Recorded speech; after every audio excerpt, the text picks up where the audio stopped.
हमारे नॉर्मल से निर्देश हैं, इंस्ट्रक्शंस हैं। ऑनलाइन क्लास के दौरान ऑडियो म्यूट रखना है, वीडियो भी बंद रखना है क्योंकि इसका रिकॉर्डिंग ऑन हो रहा है, चालू है। और नोटबुक एंड पेन साथ में लेकर बैठना है। ऑनलाइन क्लास समय से ज्वाइन हम लोगों ने कर ही लिया है। अच्छा, कल से आपका मैथमेटिक्स फिर से शुरू होगा, दूसरा टॉपिक आएगा, कल से नया टॉपिक आएगा। तो कल से आपके लिए नोटबुक बहुत ज्यादा इंपॉर्टेंट हो जाएगी, है ना। तो कल थोड़े से आप लोग कॉपी पेन लेके जरूर बैठना। आज का पहला क्वेश्चन आपके सामने है।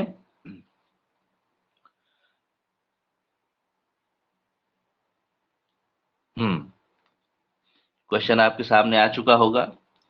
ये क्वेश्चंस कंप्यूटर के अभी चलेंगे शुरू में। कंप्यूटर, क्योंकि आपको एक कंप्यूटर सब्जेक्ट भी आना है जिसमें आपको ऑपरेटिंग सिस्टम और विंडोज के क्वेश्चन आएंगे, वर्ड के क्वेश्चन आएंगे, एक्सेल के क्वेश्चन आएंगे, और साथ ही साथ आपको पावर पॉइंट के क्वेश्चन आएंगे। और उसी के साथ साथ आपका क्या है, आपको कुछ वर्ड का प्रैक्टिस टेस्ट होगा वहां पर एग्जाम में, साथ में एक्सेल और पावर पॉइंट भी शायद दिया जा सकता है। तो वो पार्ट तो अलग है, वो पार्ट तो आपका प्रैक्टिकल वाला है। और जो विंडोज और ऑपरेटिंग सिस्टम जो एमसीक्यू बन सकते हैं वो हम लोग यहाँ पर देख रहे हैं। तो सबसे पहले है, पावर ट्यून होने के बाद अपने डेटा को बनाए रखने वाले स्टोरेज को किस रूप में संदर्भित किया जाता है। Storage that retains it's data after the power is turned of होगा, बंद होने के बाद, रिफर्ड टू एस। तो वो कंप्यूटर के अंदर जो मेमोरी होती है वो कौन सी मेमोरी है जो उसके अंदर के स्टोरेज को बनाए रखता है। तो ये मेमोरी को कहा जाता है non non volatile. Volatile storage. Very nice, very good. Okay, चलिए सर आगे मेरा सर बढ़ते वो हैं। चैट डिसेबल आ रहा है सर अभी भी। वो एक बार रिफ्रेश कर लीजिए, देखिए क्वेश्चंस यहाँ तो बहुत सारे लोग चैट कर रहे हैं। एक बार रिफ्रेश कर लीजिए। यहाँ तो ठीक सर। मे भी कुछ टेक्निकल होगा, यहाँ तो सभी लोग कर रहे हैं, चैट कर रहे हैं। एक बार ठीक है देख सर, एक लीजिएगा, बार। है ना, देख लीजिएगा, रिफ्रेश वगैरह कर लीजिए। चलिए आगे बढ़ते हैं। आज हम लोग थोड़ा सा फास्ट चलेंगे, क्योंकि ये दूसरी बार हम लोगों का रिवीजन होगा। और उसका मौका आपको टेस्ट के रूप में भी मिल रहा है। ठीक है। और ये क्वेश्चन ध्यान से देखना, ताकि जब आप ध्यान से देखोगे ना तो टेस्ट जब अटेम्प्ट करोगे, इनका भी रेफरेंस ले लेना आप, कोई दिक्कत नहीं कि सर ने क्या सही लगाया है क्या गलत लगाया है। और उसके बाद आप टेस्ट करना, ठीक है। अच्छा, आंसर देने भी शुरू हो गए। देखिए क्या होता है, ये क्वेश्चन क्या है, to what temporary area can you store text and other data and later paste them to another location. तो देखिए जब आप कॉपी पेस्ट करते हो ना, तो जैसे आपने किसी टेक्स्ट को सिलेक्ट किया और उसको कॉपी किया, तो पेस्ट करने के पहले वो कहाँ स्टोर होता है टेम्परेरीली, तो वो होता है क्लिपबोर्ड में। और एक मैसेज भी आता है इसके लिए कि सेव टू क्लिपबोर्ड। ठीक है। नेक्स्ट है, computers use the number system. एक नंबर सिस्टम आपको एग्जाम में आ रहा है, वो मैथमेटिक्स का है ना। और एक नंबर सिस्टम आपका कंप्यूटर में होता है। उस नंबर सिस्टम को जिसके द्वारा डेटा स्टोर होता है कंप्यूटर में, वो कौन सा है, कैलकुलेशन के लिए भी यूज होता है, वो है बाइनरी सिस्टम। उस नंबर को कहते हैं बाइनरी सिस्टम। ये बाइनरी सिस्टम कैसे होता है, 1 0 1 0 0 0, यानी केवल वन और जीरो से ही की लैंग्वेज ही क्या है, कंप्यूटर समझता है। ठीक है ना, इसे कहते हैं बाइनरी लैंग्वेज। अब देखिए, आपको आप सिलेबस को थोड़ा ध्यान से देखना, ईमेल का भी एक पार्ट है आपको। ठीक है, उससे रिलेटेड क्वेश्चन है ये। ईमेल भेजते समय पंक्ति संदेश की सामग्री का वर्णन करती है। मतलब जब आप ईमेल भेजते हो तो कौन सी लाइन डिस्क्राइब करती है कि इस ईमेल में कौन सा कंटेंट भेजा जा रहा है। टू, सब्जेक्ट, कंटेंट, या सीसी। तो इसका आंसर है सब्जेक्ट। इसका आंसर क्या है, सब्जेक्ट में आप जो लिखते हो उससे पढ़ने वाले को पता चल जाता है। वेरी नाइस, वेरी नाइस, बहुत सारे लोग आंसर कर रहे हैं, आज हम नाम नहीं ले पाए। बहुत सारे लोग आंसर कर रहे हो, बढ़िया। तो सब्जेक्ट में जो आप लिखते हो उससे पता चल जाता है कि ये ईमेल का कंटेंट क्या है। जैसे कि मान लीजिए आपने लिखा टुडे सीएल, आप लोगों क्या होता है ना, टुडे सीएल, 2 दिन की छुट्टी, तो ऊपर से ही देख के पता चल जाएगा कि सो एंड सो पर्सन ने 2 दिनों की छुट्टी के लिए एप्लीकेशन दी है। अब what is the what is the process of copying software programs from secondary storage media to the hard disk card. देखो, एक सेकेंड स्टोरेज मान लीजिए कोई ड्राइव है, एक्स्ट्रा ड्राइव है ना, और उससे आप अपने कंप्यूटर के हार्ड डिस्क में कुछ सॉफ्टवेयर प्रोग्राम्स को इंस्टॉल कर रहे हो, है ना। तो उस सॉफ्टवेयर प्रोग्राम को कॉपी करने की प्रोसेस को क्या कहते हैं? हालांकि आंसर हमारे मुंह से ही निकल गया उसको कहते हैं इंस्टॉलेशन। मतलब सॉफ्टवेयर प्रोग्राम्स जो होते हैं ना, हम जब हार्ड डिस्क में कॉपी करते हैं तो वो प्रोसेस कहलाती है इंस्टॉलेशन। ओके, उसे डाउनलोड नहीं कहेंगे। कई बार कुछ बच्चे डाउनलोड लगा देते हैं आंसर को, डाउनलोड नहीं कहेंगे, डाउनलोड करना नहीं होता है वो, अपलोड करना भी नहीं होता है वो कहलाता है इंस्टॉलेशन, जब आप सॉफ्टवेयर प्रोग्राम्स को कॉपी करते हैं डिस्क में। चलिए अगला क्वेश्चन है, which process checks to ensure the components of the computer and operating are connected properly. ये कब होता है? जब आप कंप्यूटर स्टार्ट करते हो ना, यदि कभी नोटिस ना किया हो तो देखना, कंप्यूटर कुछ समय लेता है। जब भी आप कंप्यूटर स्टार्ट करते हो तो कंप्यूटर कुछ समय लेता है। वेरी नाइस, आंसर आने शुरू हो गए हैं। तो ये जो टाइम लेता है ना कंप्यूटर, उस टाइम के दौरान वो क्या करता है, वो कुछ चेक करता है कि भाई कीबोर्ड में सही से सप्लाई जा रही है कि नहीं। ये सीपीयू से ही होता है, मदरबोर्ड में ये सारी प्रोसेस होती है। अब इसको बोलते हैं क्या, बूटिंग। और ये बिल्कुल कॉमन सा क्वेश्चन है, अधिक से अधिक बार पूछा जा सकने वाला ये क्वेश्चन है, तो प्लीज इसको थोड़ा सा ध्यान में रखना कि इस प्रोसेस को क्या कहा जाता है। चलिए आगे बढ़ते हैं। How can the user determine what programs are available on computer. देखिए, आपको मान लीजिए कुछ सर्च करना है कि क्या ये फाइल मेरे कंप्यूटर में है या नहीं, या आपने जैसे मान लीजिए वीएलसी मीडिया प्लेयर, वीएलसी, इसमें आप वीडियो देखते हैं ना, ये आपके कंप्यूटर में है कि नहीं, तो वो कहां से चेक करोगे? तो वो चेक करेंगे existing files saved on the disk. इसके लिए अक्सर लोग क्या करते हैं, सर्च बार का यूज भी करते हैं। तो सर्च बार का जब हम यूज करते हैं ना, तो वो कहां लेकर जाता है, जो फाइल सेव है डिस्क में वो सारी दिखाता है, ठीक है ना। उसके लिए हम लोग हार्ड डिस्क की प्रॉपर्टी चेक नहीं करेंगे।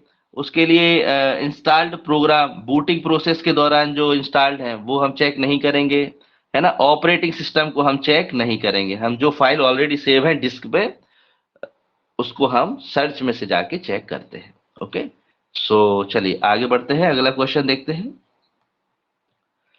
हाँ, निम्न में से कौन सा एक यूआरएल के लिए सही क्या है, सिंटेक्स है, यानी लास्ट में क्या आता है यूआरएल के लास्ट। जब यूआरएल समझते हो, जैसे आपके डाक विभाग की वेबसाइट है, डाक विभाग की वेबसाइट में सबसे लास्ट में क्या आता है ना। तो उसी तरह से एक यूआरएल के लिए इनमें से क्या सही सिंटेक्स है? तो सही सिंटेक्स है डॉट कॉम, है ना। सही सिंटेक्स क्या है, डॉट कॉम। और ये अलग अलग ऑर्गेनाइजेशन के लिए भी अलग अलग तरीके से आपको देखने को मिल सकते हैं। अब क्वेश्चन आता है, कंप्यूटर की मेमोरी को आमतौर पर किस में मापा जाता है? Computer memory is normally measured इनमें से बताना है, ठीक है। आंसर आ रहा है, ये तो बड़ा ही सरल आंसर है। हाँ, मेगाबाइट, इसे हम लोग शॉर्ट में क्या कहते हैं, एमबी। इसके कुछ पहले आता है केबी, एमबी, जीबी, टीबी, है ना। और सभी का जो है ना 1024, 1024 बराबर 1 MB, फिर 1024 MB बराबर 1 GB, इस तरह से। Okay, next. यहां पर आपको कुछ ये एक फिल इन द ब्लैंक्स यहाँ पे। हाँ, computer is a blank space है, is a set of computer program used on a computer to help perform task.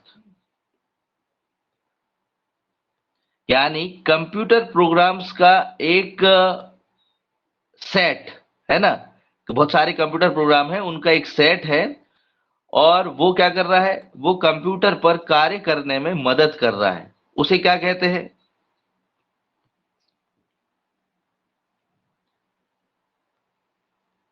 नहीं नहीं नहीं नहीं, प्रोसेसर नहीं कहते उसको, कहते देखो, software is a set of programmes.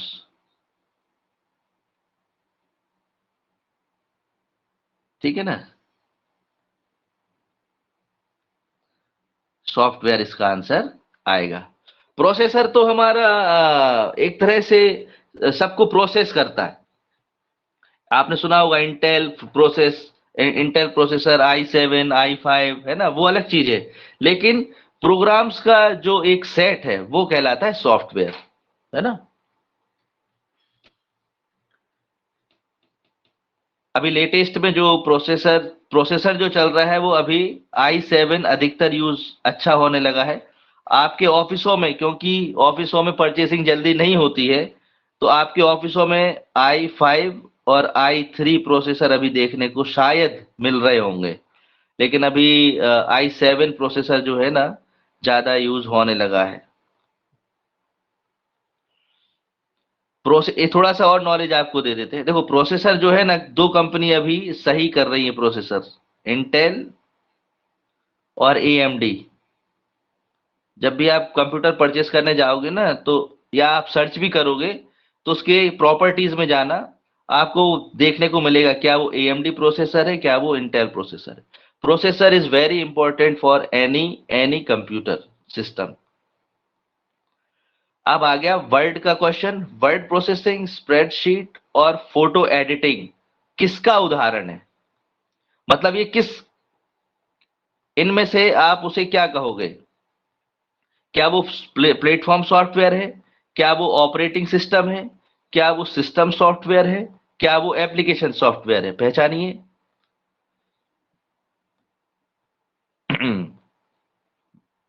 जी, इसका आंसर जो है, इसका आंसर है एप्लीकेशन सॉफ्टवेयर। ये सभी क्या है, एप्लीकेशन है। हम इन्हें अप्लाई करते हैं और कुछ काम करते हैं, तो ये कहलाते हैं एप्लीकेशन सॉफ्टवेयर। ठीक है, चलो। प्लेटफॉर्म सॉफ्टवेयर का कुछ एग्जांपल दे देते हैं आपको, जैसे मैक, और मैक यानी एप्पल हो गया, एंड्रॉयड हो गया, ये प्लेटफॉर्म है। ठीक है, ऑपरेटिंग विंडोज, आपने सुना है ना विंडोज। और सिस्टम में क्या आएगा, सिस्टम सॉफ्टवेयर का एग्जांपल अभी मैं याद नहीं आ रहा, लेकिन सिस्टम सॉफ्टवेयर भी अलग होता है। अभी याद आएगा तो हम आपको जरूर मैसेज कर देंगे। हाँ, चलो। क्या बात है भाई, क्वेश्चन देख के सीधा आंसर कर रहे हो आप तो। तो यहां सीधा क्वेश्चन ये है कि जो रिटेल एम्प्लॉयज या कोई व्यापारी, है ना, आमतौर पर इनमें से किसका यूज करते हैं अपने लेन देन के लिए। यानी मॉनेटरी ट्रांजैक्शन वो करते हैं। जैसे आप पेट्रोल पंप पर जाओगे ना, आप पेट्रोल पंप पर जाओगे और उसको कार्ड आप स्वाइप कराओगे। ठीक है, कार्ड आप कहोगे स्वाइप करने को, तो आप उसके डिवाइस को ध्यान से देखना, उसके डिवाइस में लिखकर आता है पॉइंट ऑफ सेल, है ना। और पॉइंट ऑफ सेल जहां भी छोटा मोटा लेन देन होता है, जैसे कोई बुकिंग होना, या फिर कहीं पे आप इधर जाएंगे, मॉल शॉप में भी जाएंगे, आपने क्लॉथ परचेस किए या कोई सामान परचेस किया, तो जब आप पेमेंट करते हो तो वो जो कुछ एप्लीकेशन या जो कुछ अपने कंप्यूटर में यूज करते हैं उसे कहते हैं पॉइंट ऑफ सेल। अब आता है क्वेश्चन, कंप्यूटर के 4 मुख्य कार्य कौन कौन से हैं? जरा ध्यान से देखिए और आंसर बताइए। कंप्यूटर के 4 मुख्य कार्य कौन कौन से हैं? कंप्यूटर इनपुट करता है, प्रोसेस, आउटपुट एंड स्टोरेज। क्या कंप्यूटर लर्निंग और थिंकिंग भी करता है? क्या कंप्यूटर डेटा, इंफॉर्मेशन, बिट्स और बाइट्स बस यही है? क्या कंप्यूटर का मतलब हार्डवेयर, सॉफ्टवेयर, मॉडलिंग भी है या ऑपरेशन है? तो देखिए, कंप्यूटर में हम क्या करते हैं, कंप्यूटर को हम कुछ इनपुट देते हैं। कंप्यूटर को, वेरी नाइस वेरी नाइस, बहुत सारे लोग आंसर कर रहे हैं। कंप्यूटर को हम कुछ इनपुट देते हैं, उस इनपुट किए हुए डेटा को वो क्या करता है, वो प्रोसेस करता है। ठीक है। और उस प्रोसेस को जब वो एनालाइज करता है या जो भी उसके अंदर प्रोग्राम है उसके आधार पे वो क्या करता है, उसको आउटपुट देता है। ठीक है। और उस आउटपुट को हम फिर क्या कर सकते हैं, स्टोरेज में सेव भी कर सकते हैं। तो ये जो काम है ये कंप्यूटर के 4 मुख्य कार्य हैं। इसी के आधार पर हम कहते हैं, आपको क्वेश्चन जैसे आ गया, क्या कैलकुलेटर भी एक कंप्यूटर है? कैलकुलेटर, कैलकुलेटर एक कंप्यूटर है? बताइए जरा क्वेश्चन में आंसर कीजिए। यदि आपसे पूछा जाए क्या कैलकुलेटर एक कंप्यूटर है, तो देखिए कुछ कैलकुलेटर अब ऐसे आने लगे हैं जिसमें आप सेव कर सकते हो।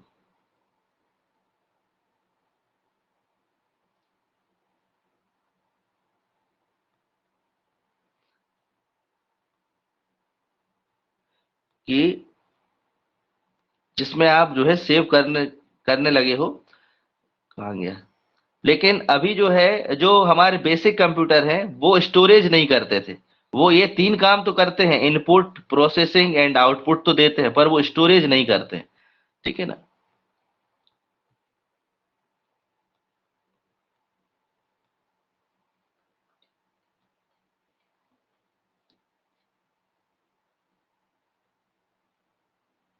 हाँ, एक कंप्यूटिंग डिवाइस है, पर प्योर कंप्यूटर तो नहीं है ना, है ना?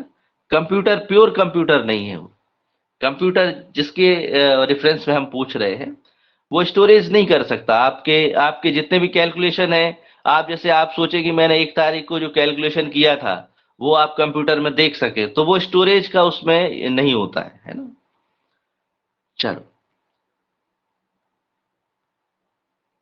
नेक्स्ट क्वेश्चन है, primary purpose of a computer is to process and convert it into information.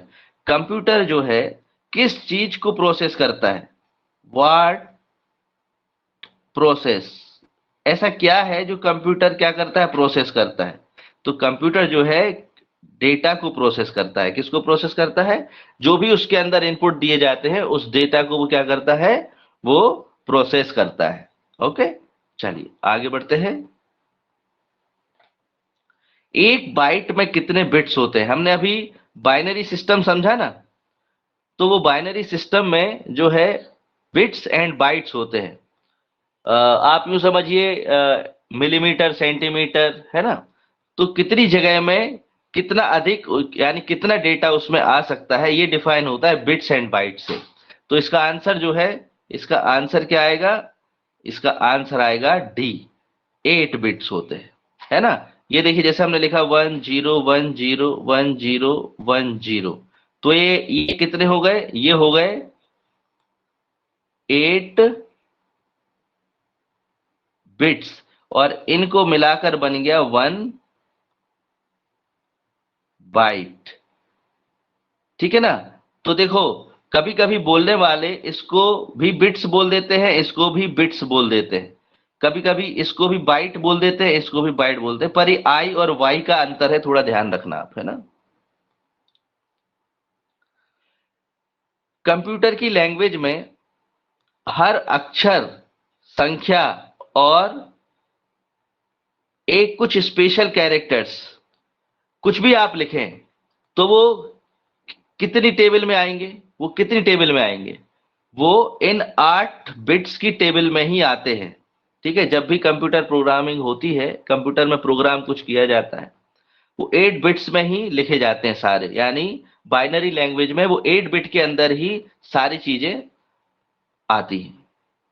फिर 8 बिट्स के ऐसे कई सेट उसमें बनते जाते हैं। ये हालांकि बहुत ही गहन अध्ययन वाले क्वेश्चन है, लेकिन ये ऑपरेटिंग सिस्टम जब आप ऑन करते हो, विंडोज जब आप ओपन करते हो, तो आप देखोगे कि डॉस टाइप का, डिस्क ऑपरेटिंग सिस्टम, ये इस टाइप का कुछ सिस्टम सॉफ्ट यानी एप्लीकेशंस का बहुत सारे डिटेल आपके कंप्यूटर पर लिख कर आता है ना।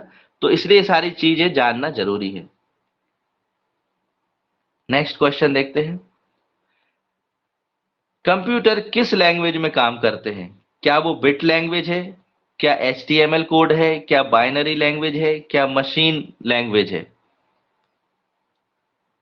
सो the right answer is B, binary language. सही आंसर क्या है? Binary language. ओके, यानी कंप्यूटर की भाषा बाइनरी लैंग्वेज है। चलिए, कंप्यूटर का दिमाग किससे कहा जाता है? सीधा क्वेश्चन ये है। आपने कंप्यूटर जब आपने देखा होगा ऑफिस में, कीबोर्ड है, माउस है, मॉनिटर है ना, CPU है, उसके अंदर आप किस वस्तु को कंप्यूटर का दिमाग कहेंगे? वेरी नाइस आंसर बहुत सारे लोग दे रहे हैं। तो इसका जो आंसर है, इसका आंसर है ए, CPU। इसका फुल फॉर्म क्या होता है? Central processing unit. Next question है, इनमें से आपको पहचाननी है स्टोरेज डिवाइस नहीं है, बताइए किसे नहीं स्टोरेज डिवाइस कहा जाएगा? हालांकि उसमें दूसरे जो है इक्विपमेंट्स होते हैं, दूसरे उपकरण होते हैं जिसमें स्टोरेज होता है। So the right answer is B, CPU। क्यों? क्योंकि CPU क्या है? एक यूनिट है जिसमें जो बहुत सारे कंपोनेंट से मिलकर बनती है। यूनिट है, इसमें बहुत सारे क्या होते हैं? कंपोनेंट्स शामिल होते हैं। जैसे इसमें आपको रैम मिलेगा, है ना, हार्ड डिस्क मिलेगा, आजकल SSD आने लगा है ना, और रोम है, इसमें मदरबोर्ड है, बहुत सारी चीजें। तो ये एक इन सबको मिलाकर बना हुआ एक डब्बा है, आप देखना डब्बा रहता है वहां पे। तो ये इसे स्टोरेज डिवाइस नहीं कहेंगे। पर्टिकुलर स्टोरेज डिवाइस क्या है? फ्लॉपी, CD और हार्ड डिस्क, है ना। और ये सब जाकर कहाँ लग जाते हैं? CPU में भी ये लग जाते हैं। ठीक है ना।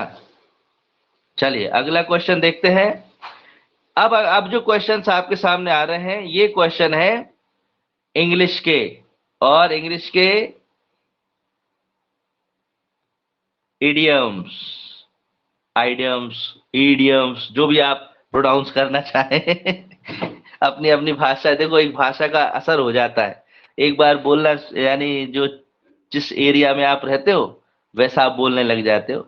तो कभी कभी हमारे प्रोनाउंसिएशन में कुछ गड़बड़ी हो जाए। देखिए अभी हम एकदम अमेरिका और ब्रिटिश जैसा इंग्लिश तो नहीं बोल सकते, तो जो पढ़ा है पढ़ते समय वैसा ही आपको बोल के बताएंगे। तो देखो, a hard nut to crack, a hard nut to crack, तो इसका मतलब ये हुआ कुछ ऐसा है जिसको हम क्या है, क्रैक नहीं कर पा रहे हैं, है ना। सो इसका जो आंसर होगा, इसका आंसर है डी, ए डिफिकल्ट प्रॉब्लम। तो इसका यूज होता है, आप देखिए जो इडियम्स और ये सब जो है किसी लैंग्वेज में, जैसे हिंदी में मुहावरे कहा जाता है, कहावतें कहा जाता है, तो इनका जो यूज है ना, अक्सर बातचीत के दौरान, बातचीत के दौरान, है ना, और बोलचाल का जो व्यवहारिक जो भाषा है उसमें जो है ज्यादा यूज होते हैं किनका? इडियम्स और हिंदी में कहें तो कहावतें, इडियम्स एंड फ्रेजेस। ऐसा भी कहा जाता है कि यदि आप प्रभावशाली बातचीत करना चाहते हैं, आप इफेक्टिव टॉक यदि आप करना चाहते हैं, तो जिस तरह से खाने में खाने में नमक ना हो तो खाना कैसा लगेगा? खाना बेस्वाद लगेगा ना।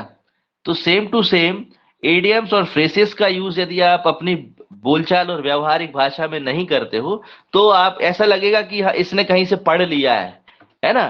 तो अक्सर जब आप स्पोकन इंग्लिश वगैरह सीखने जाओगे तो इन पर ज्यादा फोकस किया जाता है ताकि आप किसी स्थिति को कोई संज्ञा दे सको, कुछ आप क्या है उसका रेफरेंस दे सको। तो जैसे आप किसी डिफिकल्ट प्रॉब्लम में है तो आप क्या कहोगे, यार this is like a hard nut to crack for me, है ना, इस तरह से। यार बहुत डिफिकल्ट प्रॉब्लम है, आप ऐसा भी कह सकते हो। लेकिन यदि आप कहते हो a hard nut to crack for me तो वो लगेगा हाँ, है ना। हालांकि यदि सामने वाला जानता है तब आप ये करोगे तो अच्छा लगेगा। चलिए, अब सामने वाले को भी इतनी इंग्लिश नहीं आती है तो क्या करेगा, वो कहेगा पता नहीं किस हार्ड नट की बात कर रहा है। चलिए अगला चलते हैं और अगला क्वेश्चन है eight a pinch is most relevant with, किसके साथ मोस्ट रिलेट करता है? तो एट अ पिंच जो है रिलेट करता है ओ,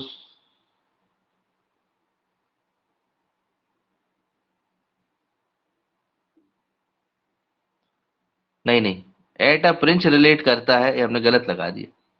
वो तो पिछले सवाल का बुखार चढ़ा था अभी। ये in a trouble, at a pinch, in a trouble. चलिए आगे, बॉडी एंड सोल, इसके लिए देखिए ऐसे बताते हैं, you are like body and soul, है ना। You both are like body and soul, यानी आप दोनों इस तरह से एक दूसरे के लिए हैं कि पूर्णतः समर्पित है, तो इसको बोलते हैं एंटायरली, है ना, पूरी तरह से। तो ये एक तरह की जब हम संज्ञा देते हैं ना, यानी उपमा देते हैं, उपमा को क्या कहेंगे, किसी तरह से रिफर करना, रेफरेंस देना किसी दो वस्तुओं को, दो लोगों को, तब इसका जो है ना हम यूज करते हैं, है ना। कैच ए स्ट्रॉ, ये बहुत पूछा जाता है, catch a straw is most relevant with. अच्छा ये सब आपको ना पढ़ने के लिए दिए हैं, तो कल एक क्वेश्चन आया था हमारे चैट में कि सर इसको कैसे पढ़े, तो बहुत सारे हैं। तो बिल्कुल चिंता मत करो, आप है ना दो दो तीन तीन पेज तो पढ़ ही सकते हो, यानी मुश्किल से आपको हाफ एन आवर जो है लगे देना पड़ेगा बस। और ये चीजें एक बार बैठ के याद नहीं होती, रोज आप एक से दो पेज पढ़ो, उसका आपको टेस्ट पेपर आप अटेम्प्ट करो और अपने आप को चेक करो कि भाई मैंने जो पढ़ा मुझे कितना याद रहा, है ना। और जो इंपॉर्टेंट है इस मामले में बस वही इंपॉर्टेंट, मतलब जो बार बार आया है उसको हम आपको छांट के दे रहे हैं, और इससे अच्छा क्या चाहिए। हम्म। तो catch a straw, catch a straw का जो है मतलब होता है to accept help and support even from the insignificant. Straw को कैच करना, है ना। आप ऐसे जगह से हेल्प एंड सपोर्ट मांग रहे हो जो इनसिग्निफिकेंट है। Next, bear the Hunt, bear the Hunt, bear the Hunt का मतलब इसको आप सर्च करोगे ना गूगल पे तो क्या होगा, भालू का शिकार। तो ऐसा नहीं है, ये एक तरह का एडियम्स और फ्रेजेस में आता है। ये जब हम किसी को रिफर करते हैं, रेफरेंस देते हैं, उपमा देते हैं, तो फिर इसका आंसर हो जाता है सफर द मोस्ट। अब ये यंग पीपुल शायद बहुत ज्यादा यूज कर सकते हैं, you are very chicken hearted, किसी हमने मूवी में भी सुना है ये तो, जब लड़ाई होती है तो अक्सर ऐसा बोलते हैं, you are very chicken hearted. तो बताइए जरा इसका आंसर क्या है। इसका आंसर है बी, लेकिंग करेज, है ना। साहसी नहीं है, जिसके लिए आप इतना सब कुछ कर रहे हो वो साहसी नहीं है, वो आपके साथ स्टेप्स नहीं ले रहा है। सो आप कह सकते हो you are very chicken hearted, आप हिम्मत नहीं दिखा रहे हो, है ना।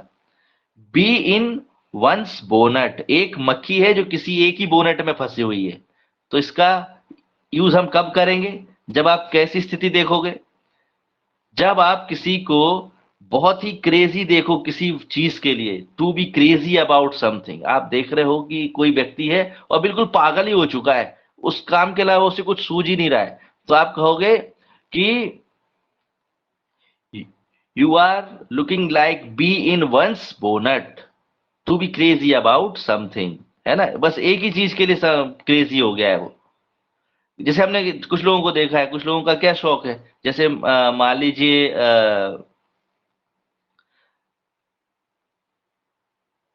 मान लीजिए कोई आया है, ठीक है, कोई आया है मतलब जैसे किसी किसी के शहर में कोई सेलिब्रिटी आया है, तो कुछ लोगों का शौक होता है बस सेलिब्रिटी से मिलना है, अब चाहे कुछ भी हो जाए, चाहे कितना भी अपना नुकसान हो जाए, अपने को सेलिब्रिटी से मिलना है। तो बस उसको इसके दिमाग में एक ही जो है लगा रहता है काम, कम बैक टू अर्थ।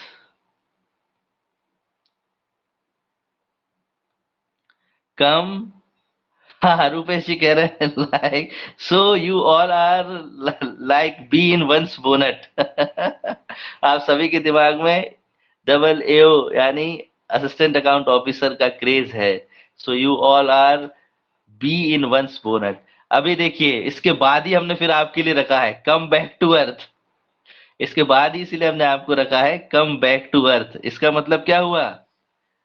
इसका मतलब टू फॉल कंप्लीटली नहीं हुआ, सेट अ लिमिट नहीं हुआ, लिव विद इन मीन्स नहीं हुआ, इसका आंसर हुआ रिटर्न टू रियलिटी, है ना? कि आपको वास्तविकता पर रहना है। और कई बार इसका यूज दूसरे तरीके से भी किया जाता है, जब कोई व्यक्ति बहुत ही ज्यादा आसमान को छूने वाली बातें करता है, अरे ऐसा हो जाएगा वैसा हो जाएगा, तो हम उससे कहते हैं please come back to earth, है ना? आप जो है रियलिटी में बात करो, आप ऐसे हवा में बातें मत करो, ऐसा कुछ कहा जाता है ना? ग्रिबल गैबल, ग्रिबल गैबल, सो आंसर भी आने शुरू हो गए। ग्रिबल गैबल मींस फूलिश टॉक, एक ऐसा व्यक्ति है जो बार बार कुछ भी बात करता है। हमने एक एग्जांपल दिया था शनिवार को, हमारे एक परिचित है, वो उनको हाई शुगर ही रहता है, और वो कहते हैं कि मुझे कई सालों से है, पर एक बार एक मिठाई आई, श्रीखंड आया, श्रीखंड कितना हैवी होता है, तो हमने मना किया, सर हम तो इतना सारा नहीं खाएंगे, थोड़ा सा एक या दो चम्मच। पर वो कहते हैं अरे अरे अरे खाइए खाइए खाइए, मैं तो आधा किलो एक बार में ही खा जाता हूँ, तो ये फुल स्टॉक है। नॉनसेंस। ये भी कोई बात हुई? आपको हाई शुगर है और आप कह रहे हो कि नहीं मैं तो आधा आधा किलो खा जाता हूँ, तो इसमें इस समय हम क्या कहेंगे? This is like gribble gabble. चलिए नेक्स्ट देखते हैं, fish out of water. Water के अंदर फिश कितनी कंफर्टेबल होती है? वाटर की बात करें तो वाटर में फिश कितना कंफर्टेबल होती है, जहां मन करे वहां चली जाती है, लहराते हुए तैरती है। लेकिन जैसे ही उसको बाहर करते हैं तो क्या है, छटपटाने लगती है, परेशान हो जाती है। तो किसी भी व्यक्ति का उसके कंफर्टेबल जोन से बाहर आना, तो आप देखोगे वो किस तरह से दिखाई देगा आपको, like fish out of water. ठीक है, तो यहां पर आपको जो एक एग्जांपल हम देना चाहेंगे, आपके जैसे किसी आपके ही ऑफिस में देखना, कोई व्यक्ति है जो एक ही किसी ब्रांच में या किसी फील्ड में काम कर रहा है ना? तो क्या होता है, उसकी ही आदत पड़ जाती है। फिर जैसे ही उसको किसी दूसरी जगह का काम दिया जाता है तो वो अचानक से क्या है, परेशान हो जाता है, छटपटाने लगा, अरे मैं कैसे करूं, मैं नहीं कर पाऊंगा, मैंने कभी किया ही नहीं। So he looks like fish out of water. Clear? चलिए आगे बढ़ते हैं। डांस टू वंस ट्यून, ये भी जो है उठाया है हमने ऑफिस कल्चर से ही। ऑफिस कल्चर, अरे जवाब तो बड़ी जल्दी जल्दी आ रहे हैं भाई, क्या बात है। Office culture and all husbands are like, नहीं, all husband dance to one's tune, कौन है वो? मतलब इसका मतलब ये हुआ ओबेइंग वंस ऑर्डर, केवल एक का ही ऑर्डर मानना, है ना?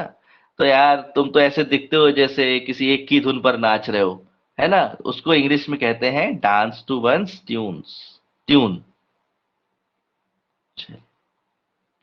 एट द 11th आवर, जब भी कोई प्रोजेक्ट और टास्क हमारे पास होता है और एकदम आखिरी मोमेंट पर, एट लास्ट मोमेंट इसका आंसर है। सो हम लोग कहेंगे बोलते समय, स्पोकन में हम लोग क्या बोलेंगे, यार एकदम आखिरी समय में मत दिया करो। हाँ, सही आंसर है सी, एट लास्ट मोमेंट, है ना।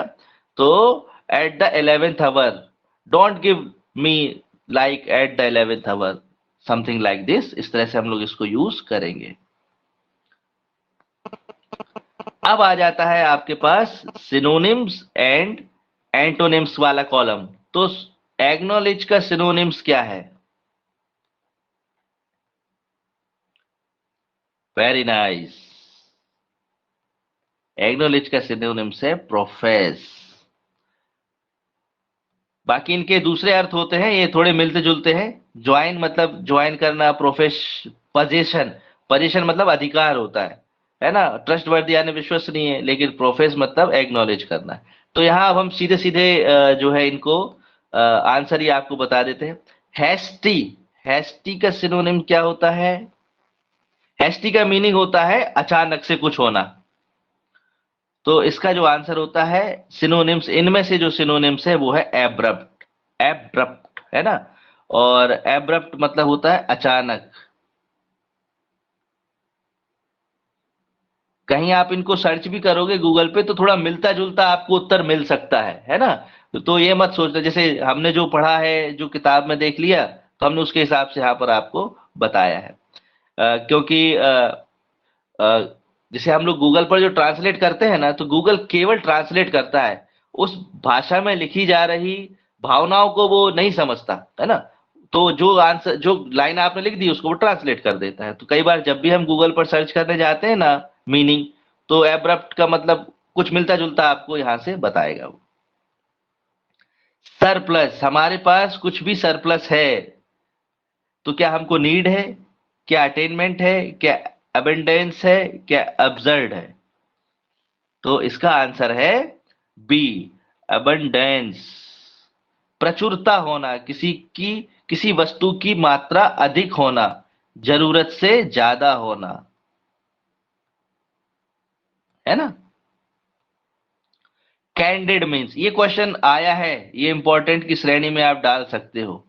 ये जो क्वेश्चन है कई हमने देखा है उसमें परीक्षाओं में, कैंडिड। तो इसका जो है कैंडिड का मतलब होता है क्या, इसका सिनोनिम नहीं है। ये देखो सिनोनिम नहीं है, मतलब आपको इसका क्या बताना है यहाँ पे, आपको इसका एंटोनिम बताना है। भाषा को समझ लीजिएगा, आपको यहाँ पर क्या बताना है, इसका एंटोनिम। तो इसका एंटोनिम क्या हुआ? डी, क्रेफ्टी। क्रेफ्टी मतलब खरा, रूड टाइप का, है ना। विशेषण का, विशेषण है, ये विशेषता बताता है। क्रैबी, 36 है क्रैबी, और इसका आपको यहां पर सीधा पूछा है एंटोनिम्स बताना है।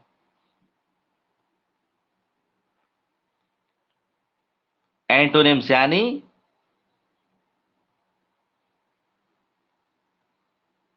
इसका विरोधाभासी। तो इसका मतलब होता है, क्रैबी का एंटोनिम्स होगा अफेबल, और ये भी संबंधित है किससे? चिड़चिड़ा होने से, चिड़चिड़ा होना, रूड होना, ठीक है ना। तो ये बॉस को कह सकते हो क्रैबी, लाइक क्रैबी, है ना। Elegant, very nice. एलिगेंट का सही आंसर है इन एलिगेंट। ये बहुत बड़ा ही इजी है। एलिगेंट के आगे क्या लगा दिया? इन लगा दिया। चलिए नेक्स्ट क्वेश्चन पर चलते हैं। पीविश,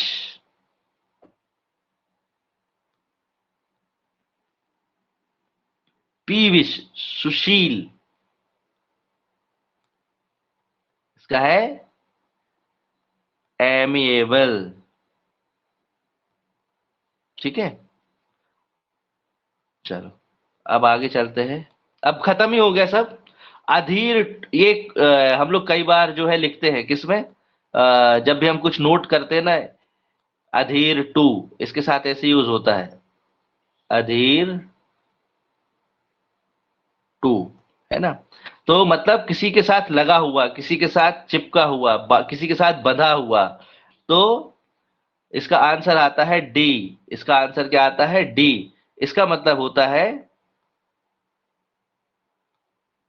उपेक्षा करना, नेग्लेक्ट करना, और अधीर टू का मतलब होता है कि उसी से लगा रहना, है ना, हम बड़ा ही ध्यान रखते हैं या बड़ा ही ऐसे, तो उपेक्षा करना होता है। चलो, अब इसका आंसर आप लोग ढूंढ के बताओ। इसका आंसर BRUTAL, इसका मीन्स यानी सिनोनिम्स। देखिए, हमने यहां पर कोशिश की है कि क्वेश्चन जिस तरह से बनते हैं ना, जैसे सिनोनिम्स कैसे पूछेगा, मीनिंग के आधार पर पूछेगा। कहीं आपसे कहेगा नॉट सिनोनिम, नॉट सिनोनिम, है ना, नॉट एंटोनिम। तो भाषा जो आ सकती है ना, उस सबका हमने जो है यहाँ पे कोशिश किया है कि आपको बताया जाए।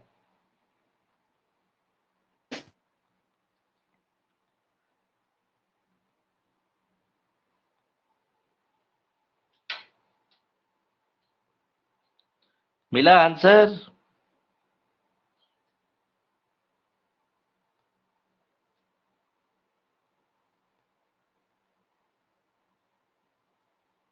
देखिए, ब्रूटल का, सॉरी, ब्रूटल का मतलब होता है क्रूर होना, क्रूर, है ना। तो अभी इसमें से आपको क्या दिख रहा है भाई?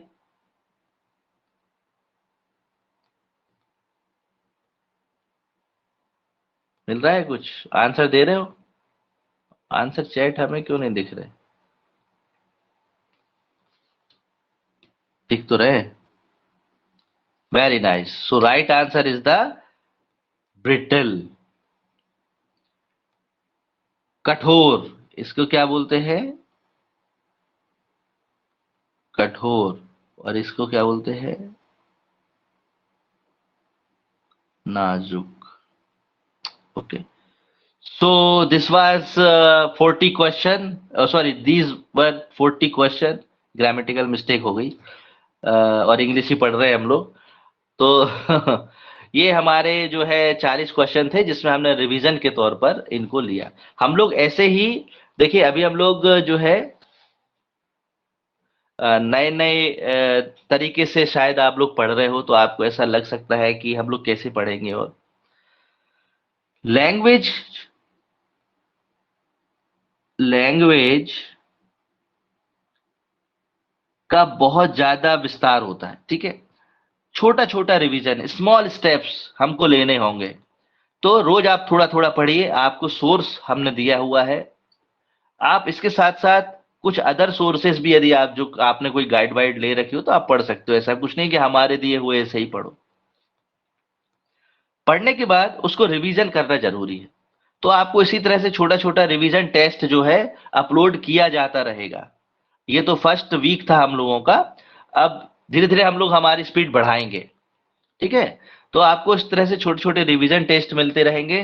तो आप हर दूसरे तीसरे दिन, चौथे पांचवें दिन एंटोनिम्स, सिनोनिम्स, है ना, और उसका वॉक्यूबुलरी, वॉक्यूबुलरी सिनोनिम्स इज द सेम हमारे हिसाब से, क्योंकि उसमें अर्थ ही पूछा जाता है।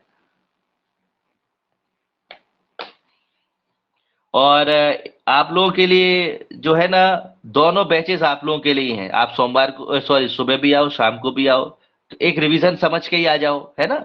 और चाहे जो सुबह नहीं आ सके वो शाम को आ जाए, जो शाम को नहीं आ सके वो सुबह आ जाए, ठीक है, इसमें कोई भी इशू नहीं है। दूसरा, टेस्ट देने के जो नंबर हैं, तो सारे हमारे प्यारे प्यारे स्टूडेंट टेस्ट से भाग रहे हैं।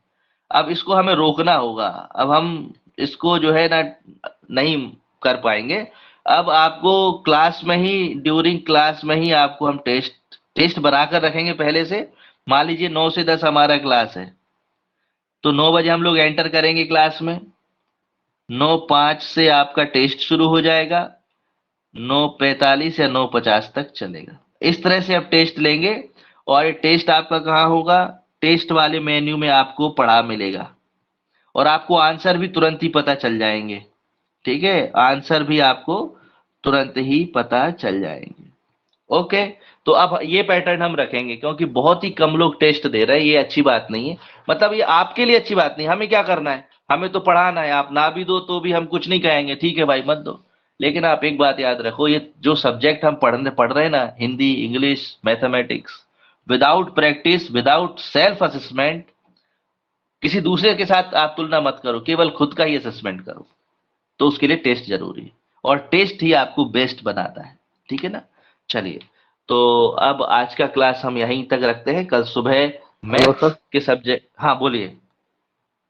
सर ये इंग्लिश का तो ठीक है सर, याद करना है बार बार।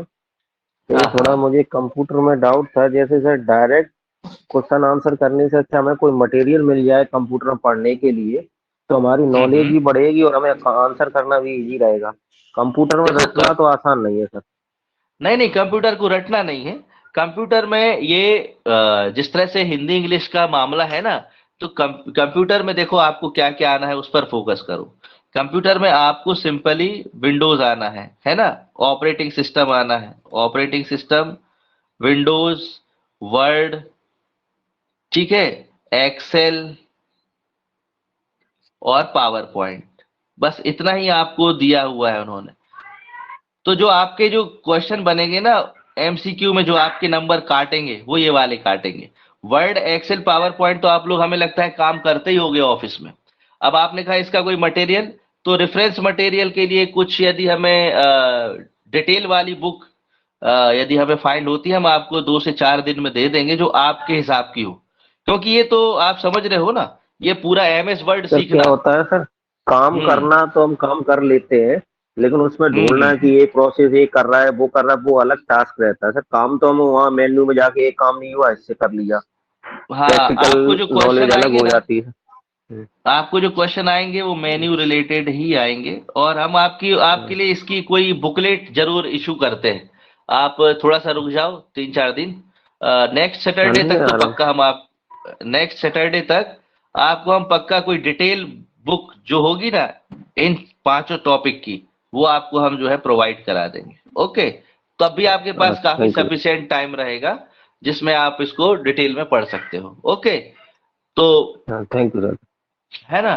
और मल्लिका जी कुछ पूछना चाह रहे हैं, पूछ सकते हैं। ये हमने नोट कर लिया है, बुक आपको हम दे देंगे अगले सैटरडे तक कंप्यूटर की। कंप्यूटर का बुक, चलिए। तो अभी लगता है और तो कोई क्वेश्चन है नहीं, तो फिर हम लोग आज के लिए क्लास एंड करते हैं।